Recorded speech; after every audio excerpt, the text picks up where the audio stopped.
We're on the set of McGregor's Revenge.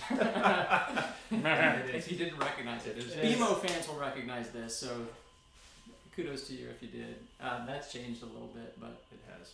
Welcome. So what's up, Tony? How you doing? Okay, so I'm going to ask you, wonderful gentlemen, a few questions. Awesome. So we'll start with Sean. Yes, sir. Gentleman in the hat. Yes. Representative from Will's Pub. And Orlando, a jazz Florida. musician And himself. jazz musician himself. So, talk to me about how you think your writing style has changed from when you first started playing guitar to where you are today. Do you think anything's a little bit different? Do you like, no man, I do it the exact same, stick it? Or do you feel like there's some progression that's happened along the way? Oh, for sure. Lots of progression. Back in the day, way back in the day, it was jamming. And then whatever came out of a jam scenario was the kind of the impetus. We promised not to use that word. I did, but I lied. Worked it in. And that would be the basis of the song, and then lyrically would come in and make a melody and do your thing. So over time, things change, and then we actually started as a pop rock band way back when, and those similar style, with some jamming, some chord progressions, and then over time. Yeah. Well, we kind of stepped back and.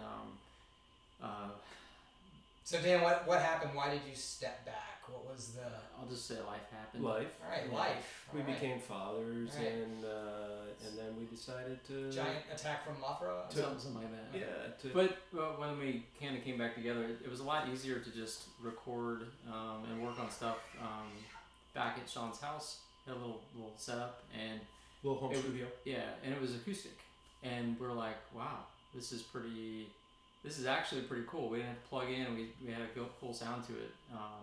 Eventually, Matt added on, and he threw a mandolin and stuff like that. But yeah, it was a much homier, sort of rootsy, and even almost nostalgic feel to what we were writing. Probably because of life changes and all that. So, but then it stuck, and then Tony came on board and played bass.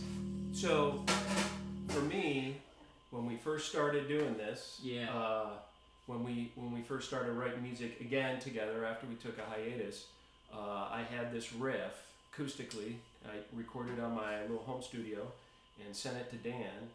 Dan came back with this verse, and I'm like, oh my God, this is amazing. And then he came back with a chorus, and then we added some more chords on top of that, and before we knew it, we had Bustin' Out. Yeah. And we're like, wow, that the magic can happen again. So we just started writing, and then actually on our very first EP, the version of Bustin' Out is the version that we recorded in my home studio. Yeah. A little trivia for you.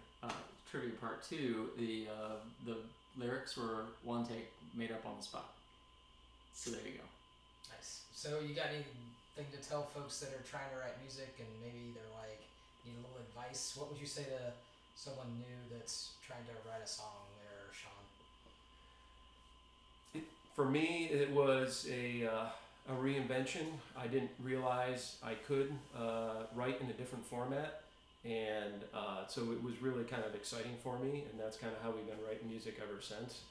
And so that was kind of an eye-opener for me, because I had spent so much in a jam scenario, and like I could just now focus in a much smaller scenario and just focus on different types of melodies in my head as far as guitar lines go, and then hand it over for you to do a melody, and then the infamous Tony Mickle to lay some crazy bass line, and then Matt with mandolin, and JB comes in with this crazy percussion. It's awesome. So it sounds like you would recommend maybe collaborate, get a different point of view. Absolutely. Expand your horizons a little. Yeah, You got it. just maybe phone a friend. Phone a friend. Right on. All the time. Dan, any advice to would-be songwriters?